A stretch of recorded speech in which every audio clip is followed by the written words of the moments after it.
It's this past November 2018. Josh is about to leave Ed's.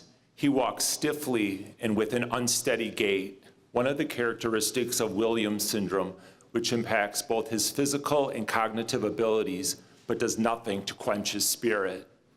Lex is a freshman here at St. Norbert College. She's determined to make the most of her on-campus experience and has recently joined the Best Buddies organization. As the two spot each other with joy and surprise, a shout emerges. They announce each other's name, rush together, and embrace. Two friends united at an unexpected time and place.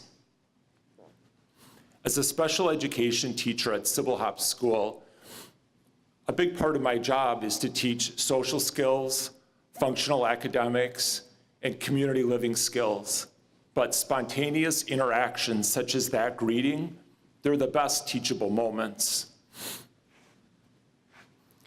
Syble Hopp School, which is located only a mile south of here, is a public school which serves children with disabilities ages 3 through 21 throughout Brown County. Our namesake, Syble Jamison Hopp, was the first special education teacher hired in the county in 1954. She was a pioneer in the field, educator, administrator, community activist, but most importantly, she was a friend and advocate for persons with disabilities. While I never met Mrs. Hopp, she's had a profound impact on my career as an educator. In many ways, I feel like I do know her. Since my school's beginning in 1970, St. Norbert College has been a valued friend and neighbor to us. And while our roles and missions are very different, a few common threads do exist. Respect for all in society, radical hospitality, and involvement in embracing the community with involvement and service. Picture this, it's spring 1970. 6 students leave Burke Hall and pile into a station wagon, and they drive over to Syble Hopp School.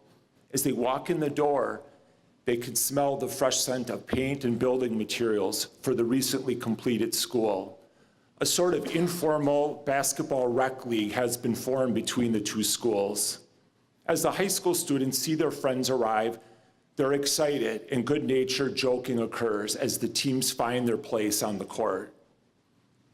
Fast forward to 1985, 2 S&C students head over to Hopp to serve as peer mentors for a week-long apartment training program at the high school.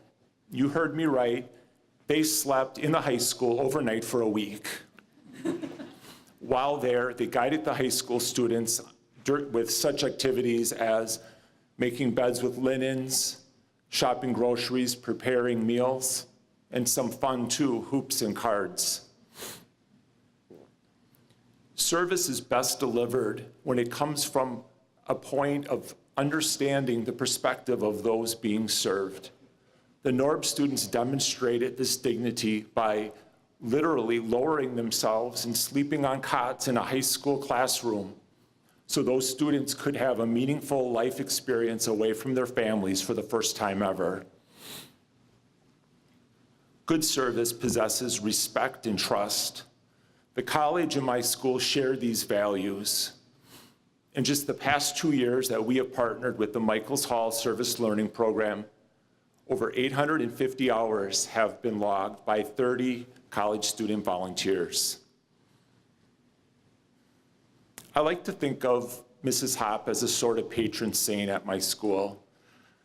I often toss prayers up to her to watch over my students and intercede on our behalf, especially when my lesson plan has gone astray and chaos is ensuing. No, I never met Syble Hopp, but I do know her, and I believe she'd be very pleased with the beautiful vision of service that St. Norbert College has shared with my school over the past 49 years. I'm confident she'll be watching us serve together for years to come. Thank you.